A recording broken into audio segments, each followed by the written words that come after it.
Hello friends, இது உங்கள் empty பாட்டில். Sun டிவியில தினமும் இரவு 9 மணிக்கு ஒளிபரப்பாயிட்டு வரும் சீரியல் எதிர்நீச்சல் தொடர்கிறது. இந்த சீரியலோட ஃபர்ஸ்ட் பார்ட்டுக்கு ஒரு பெரிய வரவேற்பு இருந்தது. அதுவும் குறிப்பிலேயே அந்த மாரிமுத்து, ஆதி குணசேகரன் கேரக்டர் நடிச்ச மாரிமுத்து கேரக்டருக்கு பெரிய வரவேற்பு இருந்தது.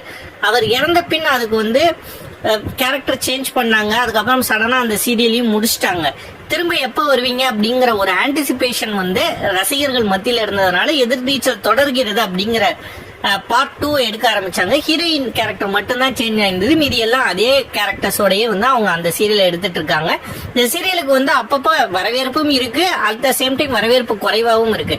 இந்த சீரியல்ல முக்கியமான கதாபாத்திரத்துல பாத்தீங்கன்னா கனிகா நடிச்சிருந்தாங்க, ஈஸ்வரி அப்படிங்கிற ஒரு கேரக்டர்ல. இந்த கேரக்டருக்கு சமீப காலமா ரோலே இல்ல. அவங்க திருப்பி வருவாங்களா வரமாட்டாங்களான்னு ரசிகர்கள் மத்தியில ஏகப்பட்ட கேள்வி இருக்கு.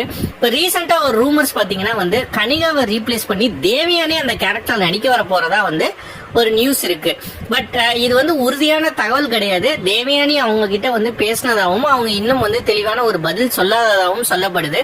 ஒருவேளை இந்த கேரக்டர்ல தேவயானி ரீப்ளேஸ் பண்ணா உங்களுக்கு ஆப்டா இருக்கும்னு நினைக்கிறீங்களா, இல்ல கனிகா தான் அந்த கேரக்டருக்கு பொருத்தமா இருப்பாங்களான்னு நினைக்கிறீங்களாங்கிறத மறக்காம கமெண்ட் செக்ஷன்ல கமெண்ட் பண்ணுங்க. இந்த வீடியோ மறக்காம லைக் பண்ணுங்க, ஷேர் பண்ணுங்க, நம்ம சேனலை சப்ஸ்கிரைப் பண்ணுங்க. தேங்க்ஸ் ஃபார் வாட்சிங்.